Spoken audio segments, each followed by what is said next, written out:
Welcome to Sumathi சமையலறை. என்னோட சமையலில் இன்றைக்கி நான் செய்ய போகிறது அரிசி பருப்பு சாதம் தான் செஞ்சு காட்ட போகிறேன். அதுக்கு நான் 2 கப்பு அரிசி எடுத்திருக்கேன். 2 கப் அரிசிக்கு 1 கப்பு துவரம் பருப்பு எடுத்து 3 மணி நேரம் நல்லா ஊற வச்சுருக்கேன்.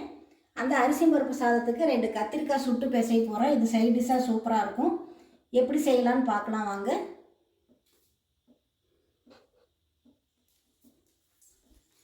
நான் அடுப்பு பற்ற வச்சு கடாய் வச்சுருக்கேன். அடி கனமான பாத்திரமாக வைங்க, அடி பிடிக்காத வரும். கடலெண்ணெய் ஊற்றி வச்சுருக்கேன். ஆயில் காய்ஞ்ச உடனே கடுகு, கொஞ்சமாக சீரகம் சேர்த்துக்கோங்க.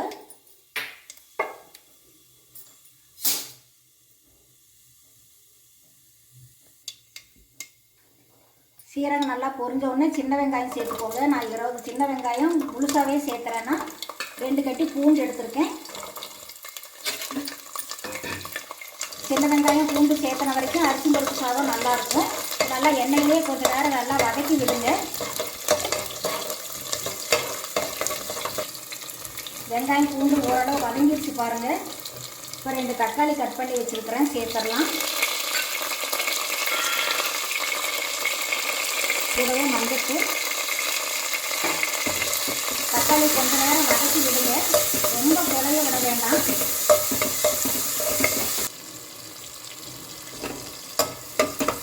வெங்காயம் தக்காளி எல்லாம் ஓரளவு வதங்கிடுச்சு பாருங்கள். இப்போ நம்ம தண்ணி சேர்த்துக்கலாம். நான் 2 கப்புக்கு 6 கப் தண்ணி எடுத்திருக்கேன், கரெக்டாக இருக்கும். இது சாப்பாடு குறைவாக வேணும்னு நினச்சிங்கன்னா இன்னும் ஒரு 1/4 கப்பு சேர்த்து கூட வச்சுக்கோங்க. இந்த தண்ணி கொதிச்சு வரட்டும், அப்புறமா அரிசி சேர்த்துடலாம். இந்த பக்கம் அடுப்பு பற்ற வச்சுருக்கேன் பாருங்கள். கத்திரிக்காய் வந்து ஆயில் தடவி வச்சுருக்கேன். நெருப்புலையே அப்படியே சுட்டி எடுத்துடலாம். நல்லா கருப்பாக வெந்து வரணும்.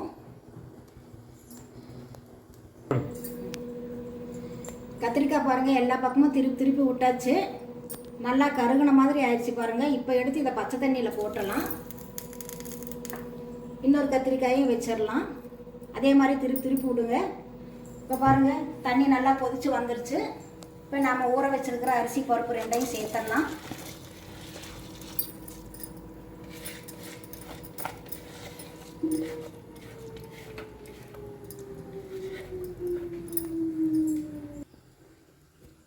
குழம்பு மிளகாத்தூள் தான் எடுத்து வச்சிருக்கிறேன், 3 ஸ்பூன். அதையும் சேர்த்துடலாம். குழம்பு மிளகாத்தூள் சேர்த்துங்க, அதுதான் நல்லாயிருக்கும். தேவையான அளவு உப்பு,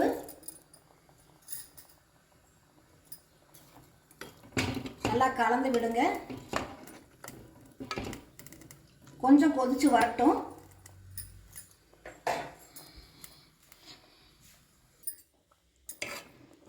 நல்லா கொதிக்க ஆரம்பிச்சிருச்சு பாருங்க. இப்போ நாம் மூடி போட்டு அடுப்பை சிம்மில் வச்சிடலாம். ஒரு 15 நிமிஷத்தில் சாப்பாடு ரெடி ஆயிரும்.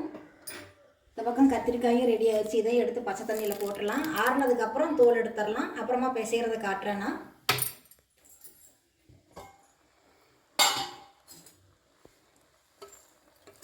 சாப்பாடு ரெடி ஆயிடுச்சு பாருங்கள். நான் கருவேப்பிலை சேர்த்த மறந்துட்டேன், கொஞ்சமாக இப்போ சேர்த்துடலாம்.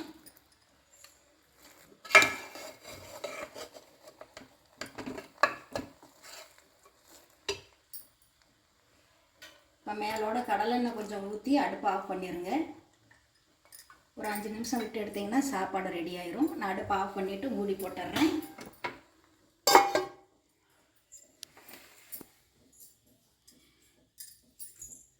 கத்திரிக்காய் பாருங்கள், தோலெல்லாம் எடுத்து நல்லா கழுவி வச்சுருக்கேன். இந்த 2 கத்திரிக்காய்க்கு ஒரு 10 சின்ன வெங்காயம் பொடி பொடியாக கட் பண்ணி வச்சுருக்கேன்.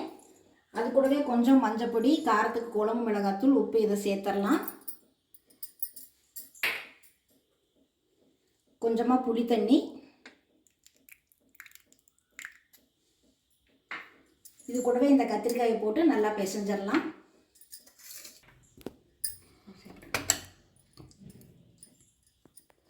கத்திரிக்காய் பாருங்கள் நல்லா போட்டு பிசைஞ்சாச்சு. இப்போ இதுக்கு ஒரு தாளிப்பு கொடுத்துடலாம். நான் தாளிப்பு கரண்டி வச்சு நல்லெண்ணெய் ஊற்றிருக்கேன். வெங்காயமெல்லாம் பச்சையாக சேர்த்துருக்கிறதுனால நல்லெண்ணெயில் தாளிப்பு கொடுங்க, நல்லாயிருக்கும். கடுகு உளுந்து சேர்த்துக்கலாம்.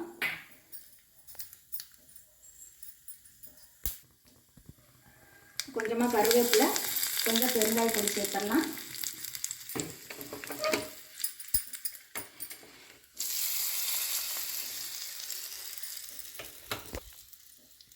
இப்போ பாருங்கள் சாப்பாடும் சூப்பராக ரெடி ஆயிடுச்சு.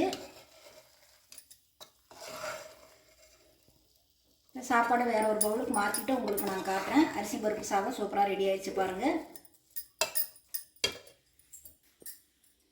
அரிசி பருப்பு சாதம் சூப்பராக ரெடி ஆயிடுச்சு பாருங்கள். அதுக்கு சைடிஷாக கத்திரிக்காய் தொக்கும் சூப்பராக ரெடி ஆயிடுச்சு. இந்த காம்பினேஷன் சூப்பராக இருக்கும். நீங்களும் இதே மாதிரி செஞ்சு சாப்பிட்டு பாருங்கள்.